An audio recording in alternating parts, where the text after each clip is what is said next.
스무스하게 A-를 얘기한다던가 이러면 다 들통이 나요. 그렇기 때문에 부부가 되려고 해볼게요.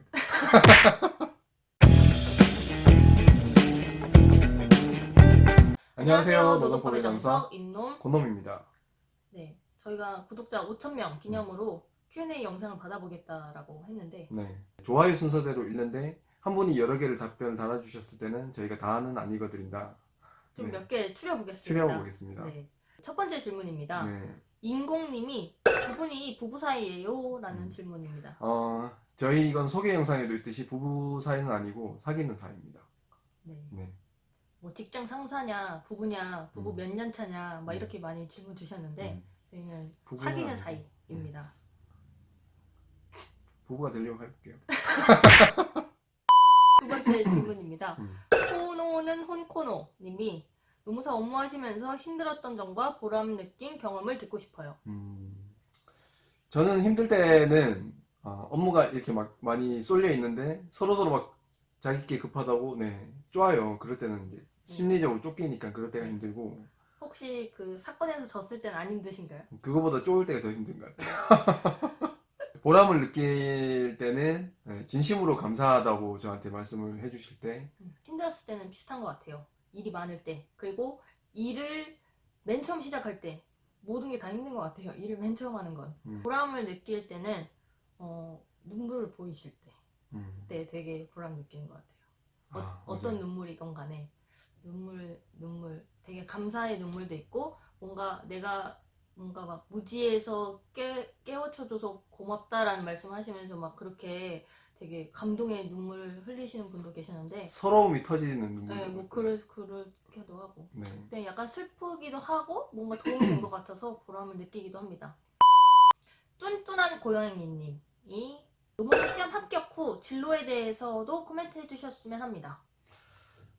이거는 저희가 이 영상에 담기에는 내용이 너무 많다 보니까 네, 좀 저희가 이거 영상을 한번 찍었어요. 맞아요.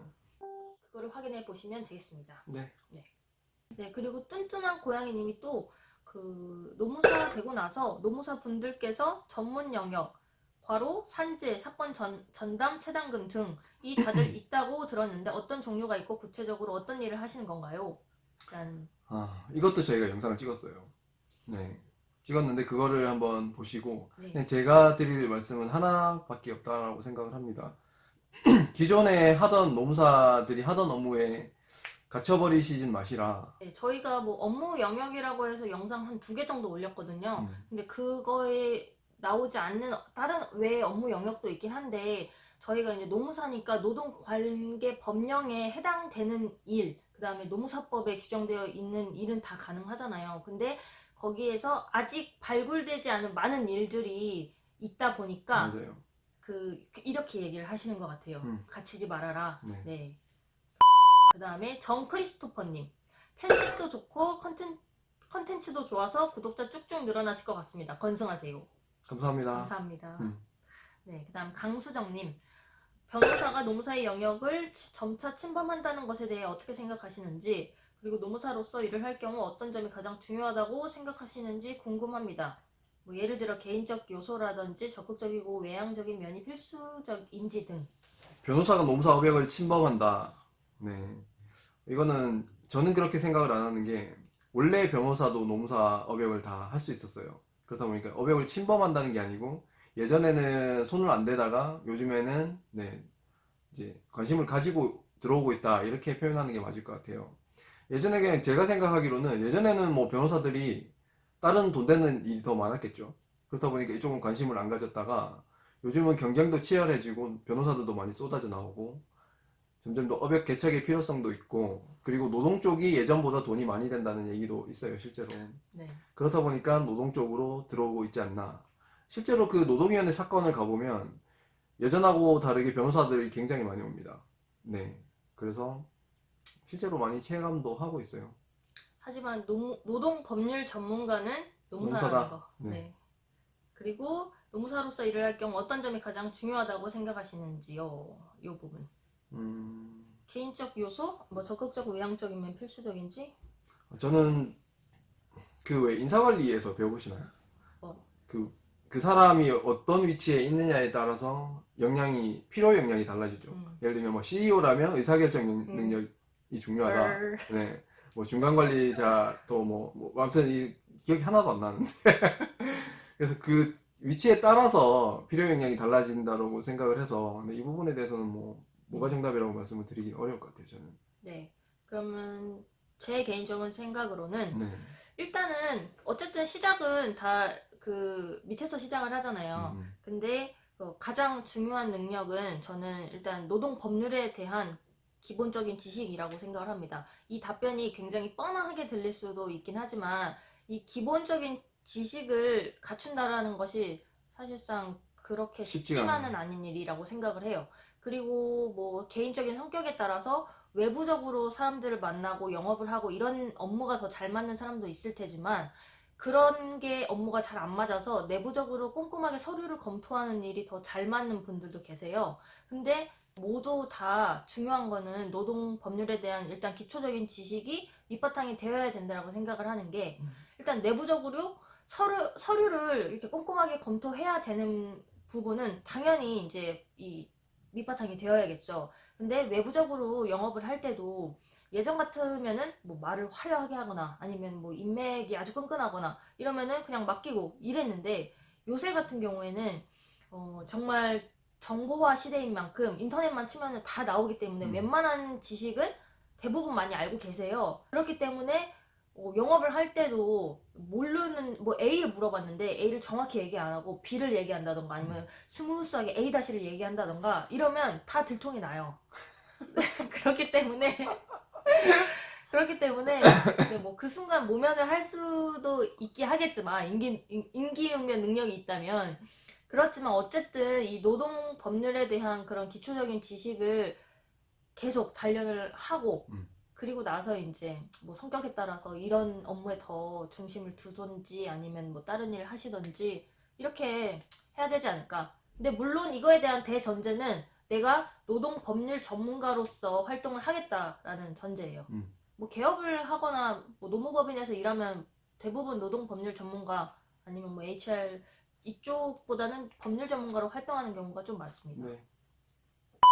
네, 일단 몽자님이 노조 자격증을 취득하고 수습을 받은 이후에 어렵지 않게 본인이 원하는 법인이나 단체에서 근무할 수 있게 되는지 궁금합니다. 노조나 시민단체에서 활동하는 노무사님들도 많이 계신지 질문 드리고 싶어요. 노조나 시민단체에서 일하시는 노무사님도 많습니다. 네, 많고 정말 많이 계세요. 루트도 뚫려 있어요. 자기가 원하면 지원을 해서 갈 수도 있고 네. 오히려 원하는 노무법인 여기는 질문을 조금 바꿔야 될 것 같은 게 수습 이후라고 말씀하셨는데 수습 때부터 원하는 노무법인에 안 가면 오히려 조금 더 어렵다. 다음 질문. 인공님이 인놈님과 건놈님 인스타 하시나요? 라는 질문입니다. 저는 계정만 만들어 놓고 안 해요.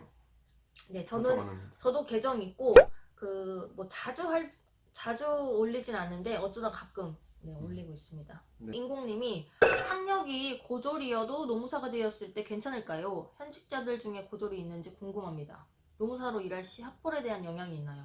이력서를 제출을 할 때 거기 학력을 써야 되는 그런 이력서를 제출해야 될 일이 있으면 저는 영향이 있다고 생각을 합니다. 실제로. 요새 블라인드도 있긴 한데 네. 뭐 그렇게 큰 기관이 아니면은 대부분 블라인드는 아니잖아요. 근데 사실 의뢰인을 대할 때는 큰 영향은 없는 게 이 사람이 아니라 이 노무사가 내가 지금 처한 상황에 대해서 정확한 정보를 맞아요. 줄 수 있느냐 없느냐 이게 중요하지. 해결을 해줄 수 그분들한테. 있느냐 네. 이게 중요하지. 이 노무사가 어떤 대학을 나왔냐 이건 사실 중요하지 않거든요. 맞아요. 의뢰인이 저희를 만났을 때 어느 대학 나오셨어요? 이거 묻진 네. 않아요. 나로님이 네. 지난번에 브이로그 재미나게 봤는데 혹시 종종 브이로그 영상을 추가하실 계획이 있으신가요? 라고. 브이로그 찍을 때 되게 민망한 것 같아요. 그래서 뭐 할 거예요 앞으로? 아니 하려고 시도는 계속 하고 있거든요. 근데 저희가 이제 노무사로서의 일상을 보여드리려고. 근데 남들하고 다 똑같은 일상이면 사실 재미가 없을 것 같아서 노무사로서의 특이한 점이 뭘까 생각을 해보면 노동위원회나 노동청 출석하는 거잖아요. 근데 그 출석하는데 그 의뢰인을 대리를 해야 되는 상황에 카메라 들고 저희 뭐- 노동위원회 왔습니다. 이럴 순 없잖아요. 네, 그때 굉장히 그때마다 진지한 상황의 연속이기 때문에 그래서 이걸 어떻게 담아낼까 고민 중이긴 합니다. 어쨌든 시도는 해보겠습니다.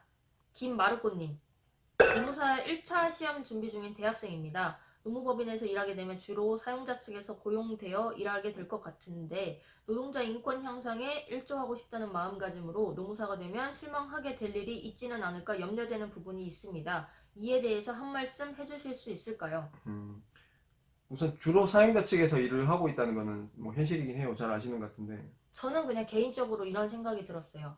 노무사로서 일을 할 때 물론 직접적으로 인권, 노동권 향상에 기여를 할 수 있는 게 있긴 하잖아요. 네. 근로자 측의 어떤 어려운 일, 부당한 일을 해결을 해주고 간접적으로 내가 사측을 자문할 때 법 준수 의식을 가지고 자문을 떳떳하게 해주면 되지 않을까라는 생각이 들고요. 법 위반되는 사항에 대해서 돈을 벌라고 너무나 당연하게 자문을 해주는 일을 하지 않으면 노동권, 인권 향상에 기여할 수 있지 않을까. 물론 그랬을 경우에는 이 노무사 유술이 없다. 뭐 실제로 있습니다. 네, 뭐 이렇게 얘기를 할 수도 있긴 해요. 그다음에 일상님이 저희한테 응원해주시는 댓글을 참 많이 달아주셨던 것 같은데 이 영상에서 아니 이 댓글에서 왜 승리의 높이가 10cm, 지뢰의 전체 길이가 50cm, 추는 100g입니다. 추는 오른쪽에 놓고 왼쪽에 힘을 가한다는 설정. 그런데 이때 추와 받침대 사이의 거리가 각각 10cm, 5cm일 때 힘, 그럼 지뢰 이동 거리 1을 구해주세요. 이거는 그 강성태인가? 공부의 신? 네. 여기 맞나? 안 올려줄 건데요? 네. 그분한테 가서 질문을 해보시는 게 좋지 않을까라고 생각을 해요. 저희 추가로 저희 편집자가 따로 있는 줄 아시는 분들도 계시더라고요. 편집자 쓰면 유튜브 못해요 저희.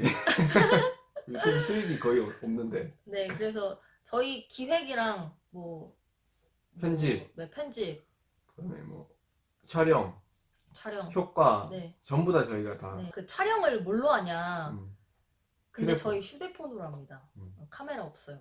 휴대폰이 너무 좋은 것 같아요. 원래는 권노사 이 폰으로 이게 뭐죠? 기종이? S8. S8로 이렇게 했는데 제가 노트를 샀거든요. 지금 노트 9으로 찍고 있어요. 노트 9이에요 이 화질이. 노트 9 진짜 좋네요. 네. 삼성 관계자들 분들 오시면 저희한테 협찬 좀. 네, 저희는 지금 같이 일을 하고 있습니다. 같이 일을 하고 있고 같은 법인 소속이고, 저희는 노사 양쪽 일을 다 해요. 네. 다 하고 있는데 네. 주력은 노동조합이 합니다. 그리고 오빠 나이는 안 묻던데 내 나이는 좀 많이 묻던데. 내 나이는 묻지 마세요. 그럼 임노무사 나이는 뭐 밝히고 싶으면 밝히시든지. 저 20살. 20살. 저는 25. 안녕히 계세요.